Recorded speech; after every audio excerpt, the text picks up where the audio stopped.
베트남에서 박항서 감독이 다시 큰 화제가 되고 있습니다. 축구대표팀 감독으로 박항서 감독을 다시 불러야 한다는 반응이 쏟아지고 있기 때문입니다. 벌써부터 일부 언론은 박항서 감독이 결심했다라고 보도하고 있고 박항서 감독의 인터뷰 발언이 지적되고 있습니다. 이 와중에 박항서 감독의 땡큐라는 발언을 두고도 여러 해석이 나오고 있습니다. 그리고 이미 베트남 축구협회가 박항서 에이전트와 접촉한 사실도 공개되었습니다. 6월에 치러지는 월드컵 아시아 예선전을 앞두고 베트남이 발등에 불이 떨어진 상황입니다. 이런 상황에 베트남 축구를 잘하는 감독이 책임을 지고 나서야 합니다. 결국 베트남에서는 박항서 감독뿐이다라는 분위기입니다. 일부 매체는 냉정하게 분석하면서 박 감독에게 임시감독을 맡기는 것은 좋은 선택이 아니다라고 주장하기도 합니다. 그럼에도 불구하고 현재 베트남 축구의 상황이 최악으로 몰려 있습니다. 베트남은 6월 6일 필리핀전, 11일 이라크전을 남겨두고 있습니다. 조 2위의 가능성이 완전히 사라진 것은 아니지만 거의 불가능에 가까운 상황입니다. 박항서 감독이 월드컵 예선에 진출시켜 놓았고 본선 진출권도 4.5장에서 8.5장이 되면서 큰 기대를 모았지만 트루시에 감독이 F조에서 1승 3패, 승점 3점으로 3위로 떨어뜨려 놓아버렸습니다. 이제는 최종 예선 라운드에 오르지도 못한 채로 끝이 날 판에 몰렸습니다. 그래도 남은 두 경기에서 승리할 수 있는 가능성을 높이려면 현재의 베트남 대표팀을 잘 아는 감독이 즉시 맡아주어야 합니다. 계약을 체결하고 훈련에 들어가더라도 2개월 내외의 시간뿐이기 때문입니다. 일단 6월을 책임질 임시감독으로는 박항서 외에는 대안이 없는 상황입니다. 2017년 10월부터 작년까지 5년 이상 베트남 축구대표팀을 맡았기 때문입니다. 그 기간 동안 박 감독은 동남아시아 축구대회 정상에 올려놓았고 월드컵 최종 예선까지 진출시키는 등 베트남 축구의 황금기를 이끌었습니다. 현재 베트남 언론과 축구팬들이 축구협회가 박항서 감독을 임시감독으로 선임해야 한다라고 주장하고 있는 이유입니다. 베트남 주요 매체 VCT 뉴스는 박항서 감독은 임시감독직을 맡을 충분한 특성을 모두 갖추고 있다고 주장했습니다. 베트남 축구를 5년 동안 이끌면서 입증된 친숙함과 능력이 있다는 것을 가장 높게 평가했습니다. 그러면서 박 감독의 플레이 스타일은 현대 축구와 다소 거리가 있어서 장기적으로 발전하기는 어렵다. 그러나 짧은 기간 안에 팀 구성이나 복잡한 플레이 등에 대해 고민하지 않고 승리만 목표로 한다면 임시감독직은 제안해도 된다라고 주장했습니다. 다른 매체들도 지금은 박항서를 임시감독으로 일단 선임하는 것이 최고의 선택이다라고 보도하고 있습니다. 베트남판 스포팅뉴스는 트루시에 감독 후임 후보에 박항서 감독을 포함시켰습니다.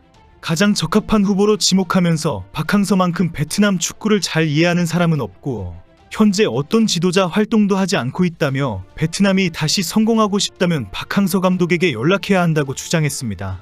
베트남 매체 봉단은 박항서 감독이 SNS에 겨울잠에서 깨어나 새로운 도전에 나설 것이라고 했다. 박항서 감독이 거취를 정한 것으로 보인다라고 전했습니다. 박항서 감독이 이야기한 새로운 도전이 이제 다시 대표팀 감독을 맡을 때이다라는 표현이라고 본 것입니다. 그리고 오늘은 박항서 감독과 인터뷰에서 땡큐라고 했다는 사실이 또 화제가 되었습니다. 이런 언론의 보도가 쏟아지는 상황에 박항서 감독이 베트남 2부 리그 박린FC 출정식에 참석해서 베트남 언론과 인터뷰를 했습니다. 현재 박항서 감독은 자신의 이름을 딴 박항서 인터내셔널 풋볼 아카데미를 통해 베트남 축구 발전에 힘쓰고 있습니다. 지난달에는 3부 리그 박린FC 비상근 고문을 맡았습니다. 트루시의 경질 이후 베트남 언론과 만난 박항서 감독은 대표팀 감독에 대한 질문이 이어지자 땡큐라고 웃었습니다. 바로 대표팀 감독과 관련된 질문에는 답하지 않겠다라고 말했습니다. 박항서 감독이 답변을 피했음에도 불구하고 베트남 팬들은 박항서 감독의 땡큐 발언을 긍정적으로 평가했습니다. 결국 현재 베트남 상황이 박항서 감독이 어떤 발언을 하더라도 내심은 대표팀 감독 복귀를 준비하고 있다라는 식으로 해석될 판입니다. 명확하게 거절하지 않았다는 SNS가 쏟아질 정도입니다. 이에 베트남 매체 버닉스프레스는 박항서 감독이 베트남 대표팀 사령탑 복귀에 대한 질문을 웃으면서 피했다고 보도했습니다. 오늘은 베트남 매체들이 박항서 감독이 복귀하기는 어려울 것 같다라고 일제히 보도했습니다. 최근 베트남 축구협회가 박항서 감독의 소속사인 DJ 매니지먼트와 접촉한 사실이 알려졌기 때문입니다. 그러나 협의 결과로 박항서의 이름이 아예 없었다는 사실이 공개되었습니다. 결국 캐는14 등 매체들은 박항서 감독이 1년 전 떠나온 자리로 돌아올 생각이 없다는 것이 확인되었다. 박항서 감독도 대표팀을 떠나면서 다시는 감독직을 맡을 계획이 없다고 밝혔다라고 보도했습니다. 일부 매체들은 박항서 감독은 다가오는 2024 AFF컵에 대한 부담을 가지고 있다. 과거 2번의 대회에서 태국에 패배한 바 있기 때문이다. 이제는 신태용의 인도네시아까지 떠오르면서 AFF에서 부활하기는 더 어려워졌다. 라고 설명했습니다. 특히 박항서 감독이 베트남 축구 발전을 위해서 새로운 감독의 선임을 바라고 있다라는 주장도 있습니다. 박항서 감독이 여전히 베트남 축구 팬들로부터 큰 사랑을 받고 있지만 새로 대표팀을 맡는다면 축구 팬들에게 실망을 줄 수 있다고 믿고 있다고 주장했습니다. 박 감독이 내가 복귀하면 일시적으로 여론은 진정되고 다시 뜨거운 기대로 살아날 수 있지만 그것은 장기적인 길이 아니다라고 밝혔다는 것입니다. 결론적으로 일부 매체는 박항서 감독이 현재 66세이다. 머지않아 다시 작별해야 한다. 지금 임시 감독을 짐을 지게 하고 책임을 지우는 것은 옳은 선택이 아니다. 결국 지금 완전히 헤어지는 것이 바람직하다라고 주장하고 있습니다. 그럼에도 불구하고 현재 베트남 축구 팬들은 유일한 길은 박항서 감독뿐이다라고 외치고 있습니다. 특히 박항서 감독이 한국 대표팀을 맡지 않는다면 베트남의 제안을 고려할 것이다라는 주장까지 나오고 있습니다.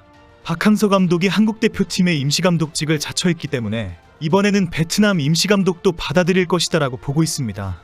박항서 감독이 베트남 축구를 그만큼 사랑하기 때문인데 문제는 축구협회라고 지적하고 있습니다. 그동안 베트남 축구협회와 언론은 박항서 감독과 한국 축구를 평가절하하는 지적을 많이 해왔습니다. 트루시에와 일본 축구를 높게 평가하면서 이제는 선진 축구로 발전해야 한다라고 목소리를 높여왔습니다. 트루시에 부임 이후 한국 축구를 비판하고 일본 축구 스타일을 추구해야 한다고 주장해왔습니다. 그러나 그 이후 몇 번의 충격적인 패배가 계속되었고 그때마다 트루시에는 노골적으로 박항서를 비난하기도 했습니다.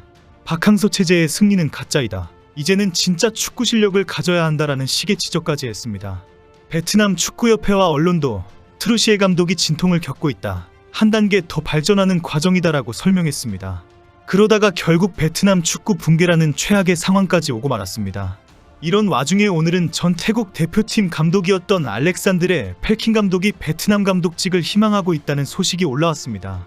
펠킨 감독은 베트남 익스프레스와 인터뷰에서 최근 베트남의 모든 경기를 지켜봤다. 정말 좋은 선수들이 많이 있다라고 칭찬했습니다. 그러면서 나는 지금 새로운 일자리를 찾고 있으며 여러 팀의 제안을 받고 있다. 베트남 감독은 모두가 희망하는 사령탑이다. 내가 만약 베트남 대표팀 감독을 맡는다면 정말 영광스러운 자리라고 감사할 것이다라고 말했습니다. 베트남 감독직을 맡고 싶다라고 가장 강력한 의사를 밝힌 것입니다. 동남아시아 국가에서 라이벌로 통하는 태국과 베트남의 감독을 모두 맡은 지도자는 없습니다. 펠킹이 한번 해보겠다고 강력하게 자기를 추천한 것입니다.